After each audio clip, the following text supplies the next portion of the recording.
प्रिय मित्रों, नमो नमः। नमस्कार।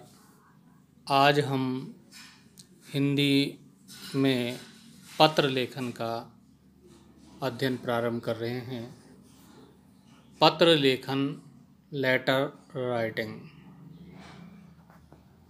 पत्र लेखन भी एक कला है। इसके लिए निरंतर अभ्यास, अपने परिवार वालों, मित्रों, संबंधियों आदि से विचारों का आदान प्रदान कर सकते हैं। पत्र में लेखक और पाठक के बीच में आत्मीयता और सामीप्य स्थापित होता है। साथ ही हम अपनी समस्याओं के बारे में अनेक अधिकारियों को पत्र द्वारा सूचित कर सकते हैं। पत्र लिखते समय निम्न बातों का ध्यान रखना चाहिए। पत्र की भाषा सरल तथा प्रभावशाली होनी चाहिए। पत्र के माध्यम से उसके लिखने का उद्देश्य स्पष्ट होना चाहिए। विषय से भटकना नहीं चाहिए। पत्र में अपने विचारों, भावों और सूचनाओं आदि को कम से कम शब्दों में लिखना चाहिए। पत्र स्वयं में प्रभावशाली होना चाहिए। ऐसी शैली का प्रयोग करना चाहिए जिसमें रोचकता और उत्सुकता का भाव हो।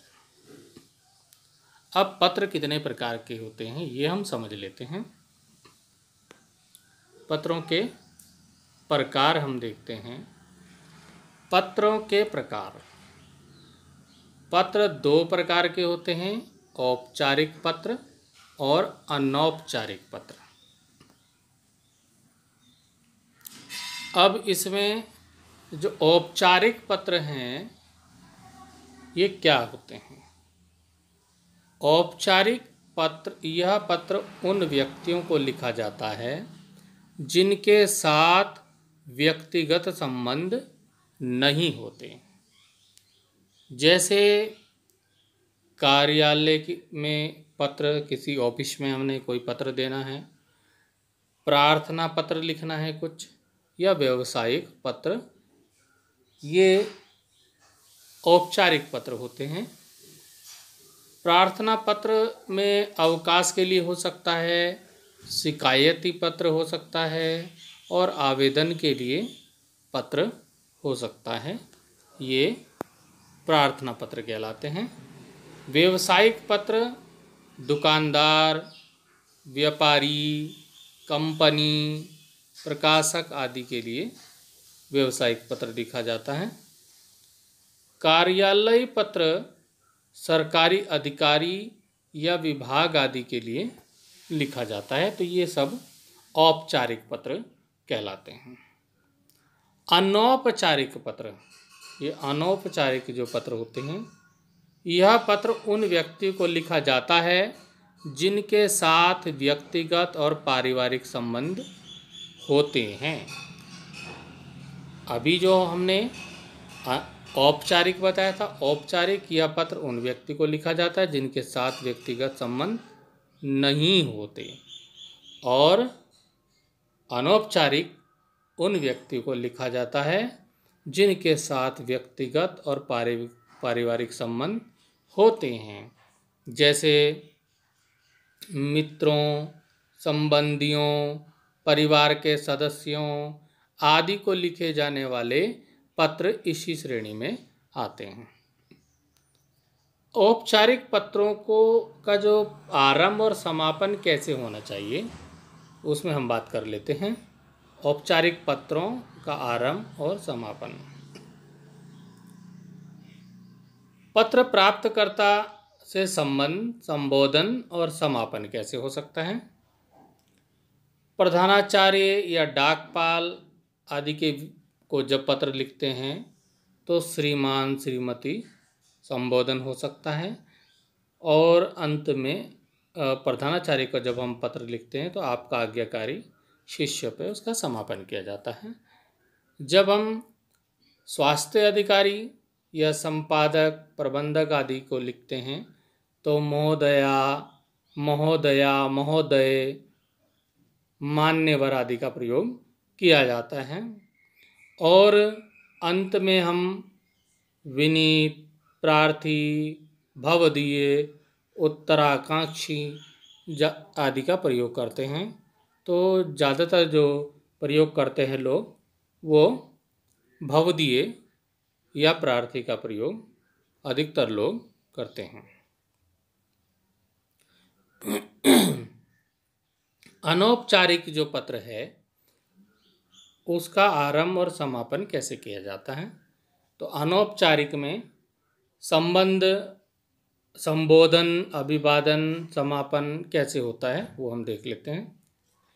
तो संबंध माता पिता, दादा दादी, बड़े भाई, भाई बहन, अन्य गुरुजन आदि कोई भी संबंध हो सकता है।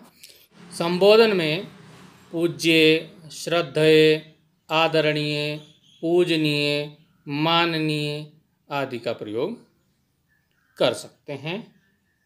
और अभिवादन हम चरण स्पर्श, सादर प्रणाम, प्रणाम, नमस्कार आदि कर सकते हैं। समापन आपका पुत्र, आपका स्नेह भागी, स्नेहाकांक्षी आदि का प्रयोग करते हैं। मित्र सखी में हम प्रिय बंधु, प्रिय सखी, प्रिय मित्र का प्रयोग करते हैं। और अभिवादन नमस्ते, नमस्कार करते हैं। समापन में तुम्हारा मित्र, तुम्हारी सखी, शुभेच्छा आदि का प्रयोग किया जाता है। अपने से छोटों को जब हम पत्र लिखते हैं तो अपने से छोटों को जब उसमें कोई प्रयोग होता है, अपने से छोटे के बारे में कुछ लिखना होता है तो हम प्रिय, चिरंजीवी आदि का प्रयोग करते हैं। आशीर्वाद, सुखी रहो, खुश रहो का प्रयोग करते हैं। समापन में तुम्हारा, सस्नेह, शुभेच्छा का प्रयोग किया जाता है। तो हमने ये पत्र लेखन के प्रकारों को समझा कि पत्र दो प्रकार के होते हैं, औपचारिक पत्र, अनौपचारिक पत्र। किस पत्र में क्या क्या संबोधन किया जाता है और कैसे कैसे समापन किया जाता है। हम सबसे ज़्यादा जो विद्यालय में अवकाश के लिए प्रार्थना पत्र लिखते हैं, वो अवकाश के लिए जो प्रार्थना पत्र है वो प्रार्थना पत्र अवकाश वाला वो आपके औपचारिक पत्र के अंतर्गत आता है। अब हम औपचारिक पत्र का अवकाश वाला पत्र कैसे लिख सकते हैं इसको हम समझ लेते हैं। जैसे परीक्षा में आता है अवकाश के लिए प्रार्थना पत्र, अपनी बहन के विवाह के सिलसिले में अवकाश हेतु प्रधानाचार्य को पत्र लिखिए। तो ऐसा पत्र अवकाश के लिए कहीं आया तो आप सेवा में लिखेंगे और उसके बाद प्रधानाचार्य या प्रधानाचार्या लिख सकते हैं। अगर महिला प्रधानाचार्य प्रिंसिपल है तो अब आप अपने विद्यालय का नाम यहाँ पे लिखेंगे। मैंने इसमें राजकीय उच्चतर माध्यमिक विद्यालय मेपावटा लिखा है, तो जो भी जिसका विद्यालय होगा वो विद्यालय लिख सकता है। राजकीय उच्चतर माध्यमिक विद्यालय मेपावटा, चक्राता, देहरादून, जहाँ भी जो विद्यालय हो वो आप लिख सकते हैं। विषय आपको लिखना है। विषय बहन के विवाह में सम्मिलित होने हेतु अवकाश के संबंध में प्रार्थना पत्र। यह हमारे प्रश्न में ही आ गया है कि अपनी बहन के विवाह के सिलसिले में अवकाश हेतु प्रार्थना पत्र आपको लिखना है। तो इसका विषय हो गया बहन के विवाह में सम्मिलित होने हेतु अवकाश के संबंध में प्रार्थना पत्र। अब हम महोदय लिखेंगे, उसके बाद अपना विषय लिखेंगे, जो भी किस संबंध में आपको ये प्रार्थना पत्र लिखना है। तो इसमें हमने लिखा सविनय निवेदन इस प्रकार है कि मेरी बड़ी बहन का विवाह 26 मई 2020। अब जो भी दिनांक होगी आप दिनांक में परिवर्तन कर सकते हैं। को होना सुनिश्चित हुआ है। वैवाहिक संस्कार के आयोजन में सहयोग एवं अतिथि सत्कार आदि के लिए उस दिन मेरा घर पर रहना अति आवश्यक है। अतः आपसे प्रार्थना है कि आप मुझे दिनांक 26 मई 2020 का एक दिन का अवकाश प्रदान करने की कृपा कीजिएगा। मैं आपका सदैव आपका आभारी रहूँगा और धन्यवाद। अब इसमें आपका आज्ञाकारी शिष्य, जब हम प्रधानाचार्य को लिख रहे हैं और अवकाश के लिए, तो हम आपका आज्ञाकारी शिष्य यहाँ पे लिख सकते हैं। आज्ञाकारिणी शिष्या लिख सकते हैं यदि बालिका हो, स्त्रीलिंग वाले इसमें क्या लिख सकते हैं, आज्ञाकारिणी शिष्या हम लिख सकते हैं।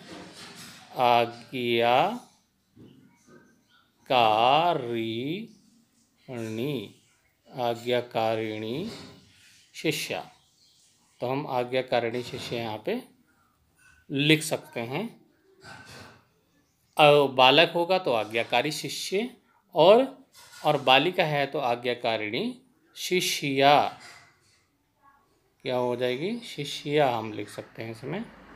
तो आप अंत में आप अपनी कक्षा और दिनांक लिख लेंगे। तो इस प्रकार हम औपचारिक जो पत्र हैं उसका हम उसको हम कैसे लिख सकते हैं ये हम समझेंगे। और आगे के पत्र, बहुत सारे पत्र उनके कैसे लिखते हैं उनको ये समझेंगे हम अपने आगे के वीडियो में। धन्यवाद।